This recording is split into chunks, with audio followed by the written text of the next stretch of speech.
Assalamualaikum warahmatullahi wabarakatuh. Selamat pagi, salam sejahtera bagi kita semuanya. Yang saya hormati Bapak Wakil Presiden, Bapak Ibu Menteri yang saya hormati, saya ingin menekankan beberapa hal untuk menjadi perhatian kita semuanya. Data yang saya peroleh per 27 September 2020, rata-rata kasus aktif di Indonesia itu 22,46%, 22,46%. Ini sedikit lebih rendah dari rata-rata kasus aktif dunia yang mencapai 23,13%. Saya kira ini baik untuk terus diperbaiki lagi. Kemudian yang kedua, kalau kita bandingkan dengan bulan yang lalu, rata-rata kematian di negara kita juga menurun dari 4,33% menjadi 3,77%, dari 4,33 menjadi 3,77. Meskipun kalau kita bandingkan dengan rata-rata kematian dunia, kita masih sedikit lebih tinggi karena rata-rata kematian dunia mencapai 3,01%. Ini menjadi tugas kita bersama untuk menekan lagi agar rata-rata kematian di negara kita bisa terus menurun. Kemudian rata-rata kesembuhan di negara kita yaitu 73,76%. Ini sedikit lebih rendah dibandingkan kesembuhan dunia di angka 73,85. Oleh sebab itu, saya tadi malam mendapatkan laporan dari Wakil Ketua Komite dan juga dari Menteri Kesehatan bahwa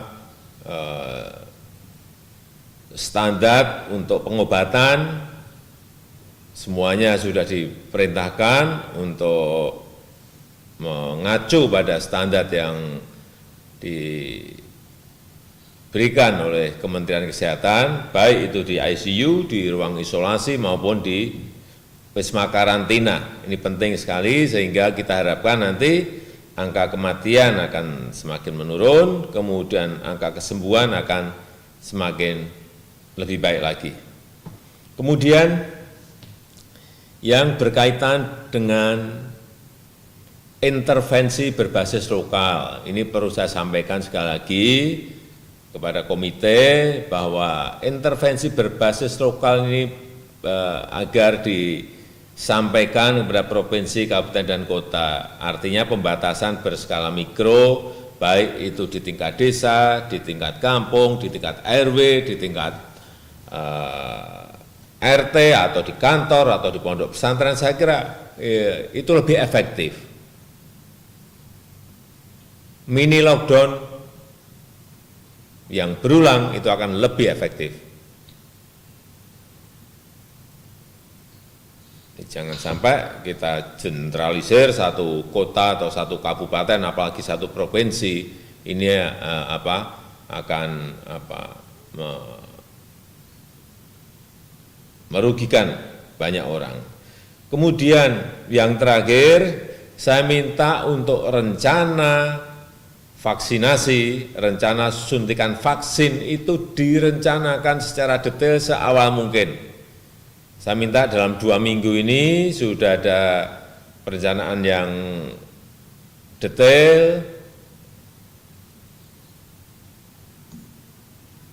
kapan dimulai, lokasinya di mana, siapa yang melakukan, siapa yang divaksin pertama, semuanya harus terencana dengan baik sehingga saat vaksin ada itu tinggal langsung implementasi pelaksanaan di lapangan.